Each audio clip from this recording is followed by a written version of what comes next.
സത്യം പറഞ്ഞാൽ കേരളത്തിൻ്റെ അടുത്ത 5 വർഷത്തെ ഭാവിയെക്കുറിച്ച് ഓർത്ത് എനിക്ക് നല്ല ആശങ്കയുണ്ട്, പേടിയുണ്ട്. കാരണം എന്താണെന്ന് വെച്ച് കഴിഞ്ഞാൽ ഇപ്പോഴത്തെ പുതിയ മുഖ്യമന്ത്രി വി ഡി സതീശൻ തന്നെയാണ്. 2 കാരണങ്ങളാണ്. ഒന്ന്, എൻ്റെ ജീവിതത്തിൽ ഇന്നേ വരെ ഇതുപോലെ നുണയും കള്ളത്തരങ്ങളും പറഞ്ഞ ആൾക്കാരെ തെറ്റിദ്ധരിപ്പിച്ചുകൊണ്ടിരുന്നിട്ടുള്ള ഒരു രാഷ്ട്രീയ നേതാവ് ഞാൻ വേറെ കണ്ടിട്ടില്ല. എവിടെ ഞാൻ കണ്ടിട്ടില്ല. ഇതുപോലെ പച്ചക്കള്ളം അടിച്ചിറക്കി സത്യാവസ്ഥ മറച്ചു വെച്ചിട്ട് ഇതല്ല ഇതാണ് ശരി എന്ന് പറഞ്ഞിട്ട് കള്ളം പറയുന്ന ഒരാൾ. ജനങ്ങൾ ഇത് കണ്ട് വിശ്വസിക്കുമല്ലോ. പക്ഷേ ഇയാൾക്ക് മുഖ്യമന്ത്രി കസേര, കോൺഗ്രസിൻ്റെ വിജയത്തിനെ തുടർന്ന് എനിക്ക് തോന്നുന്നു മുഖ്യമന്ത്രി കസേര ഇയാൾക്ക് അർഹതപ്പെട്ടാണ്. കാരണം ഇയാൾ അതുപോലെ പണിയെടുത്തിട്ടുണ്ട്. ഇയാൾ പിടിച്ചു വാങ്ങിയതാണല്ലോ, അത് എല്ലാവർക്കും അറിയാലോ. ഇയാൾ പിടിച്ചു വാങ്ങിയ മന്ത്രിസ്ഥാനമാണ്. ഇങ്ങനെ ആൾക്കാരുടെ അടുത്ത് കള്ളത്തരം പറഞ്ഞ് പരത്താൻ പറ്റുന്ന, പരത്തിക്കൊണ്ടിരിക്കുന്നത് അറിഞ്ഞുകൊണ്ടിട്ട് ഞാൻ പറയുന്നത് കള്ളമാണ്, ഞാൻ പറയുന്നത് നുണയാണ് എന്ന് അറിഞ്ഞുകൊണ്ട് തന്നെ ജനങ്ങളുടെ അടുത്ത് വന്നിട്ട് പച്ചക്കള്ളം പറയുന്ന ഇങ്ങനെ ഒരാളാണ് ആര്? നമ്മുടെ മുഖ്യമന്ത്രി ഇപ്പോഴത്തെ. എന്തായിരിക്കും അങ്ങോട്ട് പോകുമ്പോൾ അവസ്ഥ? പൊതുവെ ഇവന്മാർക്ക് അധികാര കസേര മതി.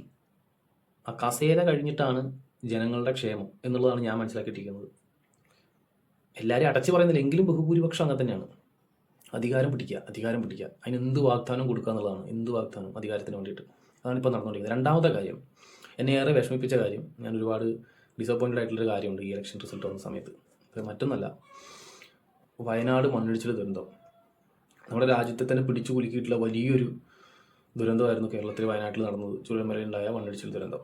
100 കണക്കിന് ആളുകളുടെ കിടപ്പാടും ഉറ്റവരും ഉടവരും ഒക്കെ നഷ്ടപ്പെടുന്നു. ഈ അവസ്ഥയിൽ കേരളത്തിലെ ജനങ്ങൾ മൊത്തം ഒന്നടങ്കം ഇറങ്ങി വയനാട്ടിന് വേണ്ടി കൈകോർത്ത് നിന്നിട്ടുള്ള സമയമുണ്ടായിരുന്നു. കേരളത്തിൻ്റെ ഗവൺമെൻറ് അടക്കം എല്ലാ സംഘടനകളും, എല്ലാ ആളുകളും, എല്ലാ മനുഷ്യരും ഒന്നടങ്കം ഒരുമിച്ച് നിന്നിട്ട് വയനാട്ടിന് വേണ്ടിയിട്ട് ഒരുമിച്ച് നിന്നതാണ്.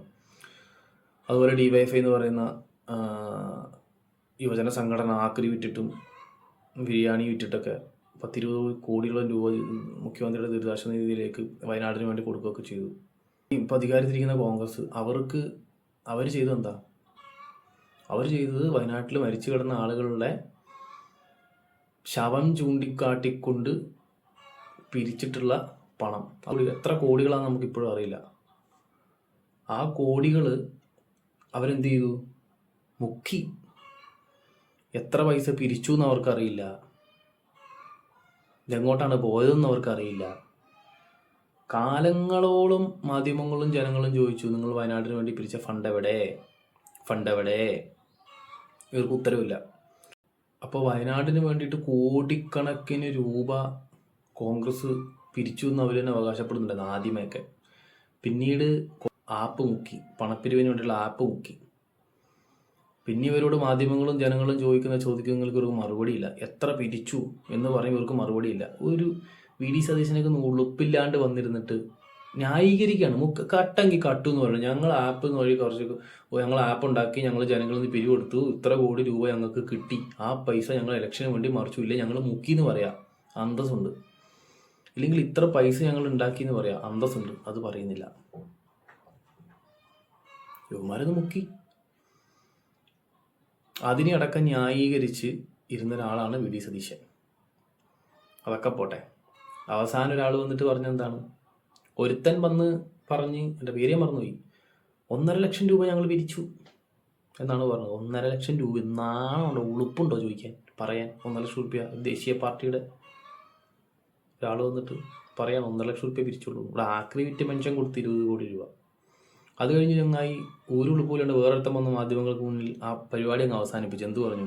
5 കോടി രൂപ ഞങ്ങൾ പിരിച്ചു, അതിൽ സ്ഥലം മേടിക്കാനും, വയനാട്ടിലെ ആളുകൾക്ക് വീട് വെച്ച് കൊടുത്തല്ലോ അവർ, സ്ഥലം മേടിക്കാനും ആപ്പ് ഉണ്ടാക്കാനും വേണ്ടിയിട്ട് 5 കോടി രൂപ ചിലവായി കഴിഞ്ഞു.